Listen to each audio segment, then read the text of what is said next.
Hey, welcome back to the permission statement. I'm your host, Johnny X-Ray.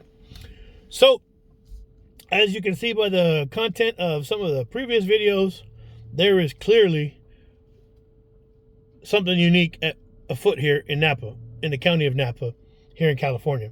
Now, I've been in court with the respondent to this matter, and both her attorney and her tried to shut down my constitutional rights to come here and speak truthfully under penalty of perjury, the truth, to combat their going into court and committing perjury, which they do, and they've been caught doing it. It's been proven, like without even hesitating, they go in the courtroom and they lie and they commit perjury. The judge said it directly to their faces that this is a constitutionally protected right. Now, that won't stop people, from what I've seen from other people, contributors, whatever, citing here, that sometimes when there's salty people out there, they have no other means to try to keep the truth from the purview of the public or from the view of the public. So they will seek out a means to try to get your video taken down or removed, which that's the case here. And I have to go through the appeal process because, as I've stated, I declare under penalty of perjury that what I say here is true. We've already gone into the court, and that's the arena that they like to have, because then the attorney can try to, if you don't put in your proof of service, or they'll try to utilize, objecting to this, objection to that. So I invited everybody to come to the court so you could see what the heck was going on, because they didn't have no hesitation to lie in there.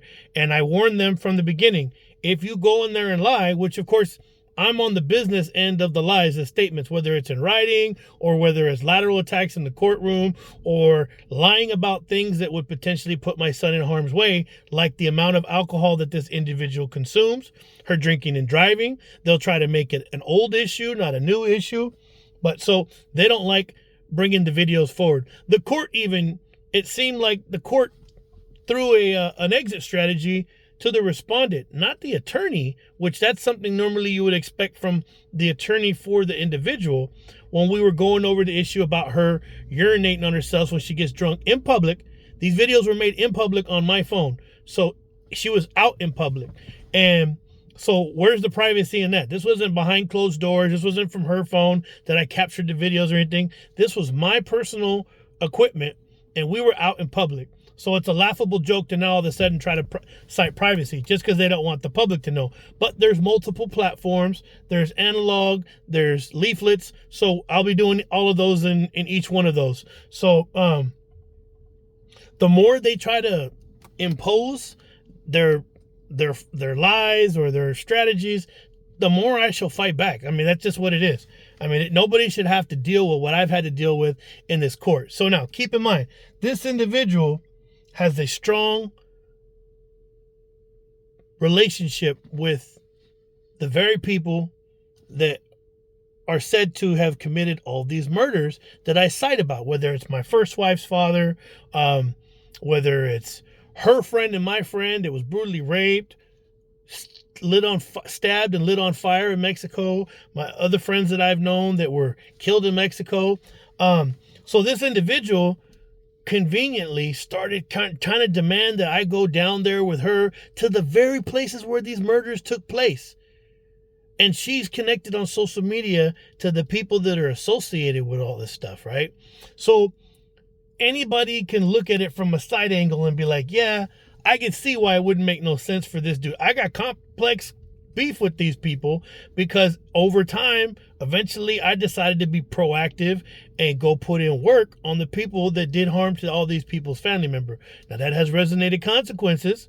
But this individual has complete disregard or intentional disregard. Because think about it. What would be the benefit of that? I don't know. Life insurance, large life insurance policies. And she went and got one on the side through Napa County.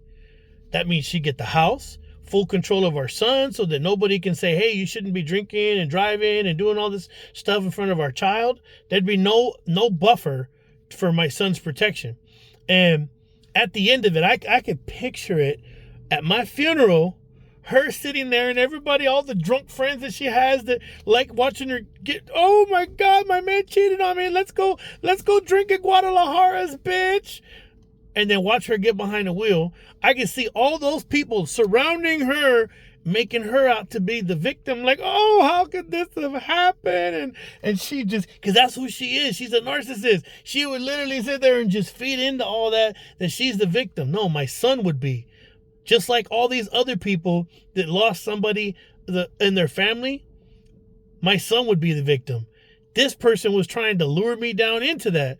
Then you find that she's in communication and potentially having this sexual relationship with some piece of shit gang member that she's had sex with in the past that is connected to the very same people who dispatch these other people. Now, who in the fuck would feel comfortable going down into the place? Now, some people have power on this side of the border. Some people have power in Mexico. Their power is concentrated in Mexico. And especially if you go to where they're at. The people that I knew, it's just that easy, man. They're dialed in. They pick up a phone. It could be the Mexican police that pick you up and you're dead. And that has happened. More than likely, Christian Murphy Serrano was killed by the police. You know, those people from that tagging crew, HEM, that were gunned down in front of Baby Rocks, they was killed by the judiciales from what it was resonated to everybody else, because ain't nobody else could have pulled that off. And that is why Mexico City sent those soldiers from Mexico City to Tijuana, the Pepos, and they took away the Tijuana police's guns and gave them slingshots. Google it. Check it out. So you're going to go into an arena where somebody can pick up a phone and call a police officer and have you murdered. And this shitbag is over there trying to press. Well, we're going, or I'm gonna take our kid over there. Just drunk ass. Going down into Mexico with their shitbag brother, who's an SNY yard dropout, that instead of minding his business, because when you drop out and you roll up that yard, you tuck your little tail and you go because you have to. You ain't supposed to go back out there. You definitely ain't supposed to go out there and try to act like you're a narco, because you ain't supposed to. Your career is over. So this individual was doing all this shit on a phone that was in her name at his mother's house, and that adds to the complexity of this. So I gotta go. I'll post this video and check y'all later. Bye.